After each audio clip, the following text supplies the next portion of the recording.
حالیہ پاک بھارت جنگ میں سیز فائر کے باوجود دونوں ممالک نے اعلیٰ سطحی سفارتی وفود عالمی سفارتی مہم پر بھیجنے کا فیصلہ کیا ہے، لیکن ابھی تک یہ واضح نہیں ہو پایا کہ ان سفارتی مہمات کا مقصد کیا ہے اور دونوں ممالک ان کے ذریعے کیا حاصل کرنا چاہتے ہیں۔ حالیہ جنگ میں پاکستان نے انڈیا کو نہ صرف دفاعی محاذ پر ہرایا ہے بلکہ اسے سفارتی محاذ پر بھی شکست دی ہے، جس کے بعد دونوں ممالک نے اعلیٰ سطح کے حکومتی وفود عالمی سفارتی مہم پر روانہ کر دیے ہیں تاکہ جنگ بارے اپنے اپنے موقف کو اجاگر کیا جا سکے۔ یاد رہے کہ اس نوعیت کی سفارتی مہم کا اعلان پہلے انڈیا کی جانب سے ہوا، جس کے بعد پاکستان نے بھی جوابی سفارتی مہم چلانے کا فیصلہ کیا۔ پاکستانی حکومت نے سابق وزیر خارجہ اور پیپلز پارٹی کے چیئرمین بلاول بھٹو کی قیادت میں ایک وفد لندن، واشنگٹن اور برسلز بھیجنے کا عندیہ دیا ہے۔ وزیر اعظم آفس کے مطابق یہ وفد عالمی سطح پر انڈیا کے پروپیگنڈے اور سازشوں کو بے نقاب کرے گا۔ وزیر اعظم شہباز شریف کے دفتر سے جاری بیان میں کہا گیا ہے کہ اس وفد میں بلاول بھٹو کے علاوہ ڈاکٹر مصدق ملک، انجینئر خرم دستگیر، سینیٹر شیری رحمان، ہنا ربانی کھر، فیصل سبزواری، تہمینہ جنجوعہ اور جلیل گیلانی شامل ہوں گے۔ وفد کا ایک مقصد اس نقطے کو بھی اجاگر کرنا ہے کہ بھارت نے پاکستان پر پہلگام حملے کا الزام لگانے کے بعد کوئی ثبوت پیش کیے بغیر ہی حملہ کر دیا۔ وفد اس بات کو بھی اجاگر کرے گا کہ جارحیت پسند بھارت کو حالیہ مختصر جنگ میں پاک فضائیہ کے ہاتھوں بری طرح شکست ہوئی اور بھارت کے ایما پر ہی صدر ٹرمپ نے دونوں ممالک کے مابین سیز فائر کرایا۔ دوسری جانب انڈیا بھی بین الاقوامی سطح پر بڑے پیمانے پر سفارتی مہم چلانے کے لیے امریکہ، یورپ، افریقہ اور مشرق وسطیٰ کے ممالک میں پارلیمانی ارکان پر مشتمل 7 مختلف وفود بھیج رہا ہے۔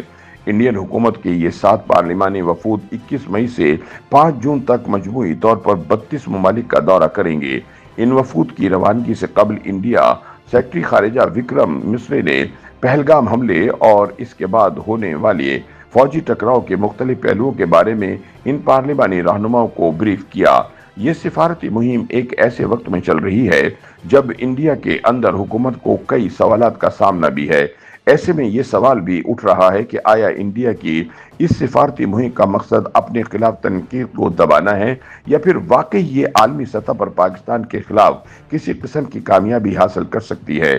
یہ سوال بھی اپنی جگہ اہم ہے کہ پاکستان کی جوابی سفارتی مہم کس حد تک انڈین مہم کا مقابلہ کر سکے گی۔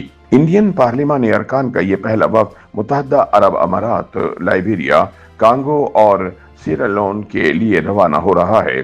کانگریس کے رہنما ششی تھرور جس وفد کی قیادت کر رہے ہیں وہ امریکہ، پاناما، گیانا، برازیل اور کولمبیا کا دورہ کرے گا۔ یہ وفد 25 مئی کو گیانا سے دورے کا آغاز کرنے والا ہے۔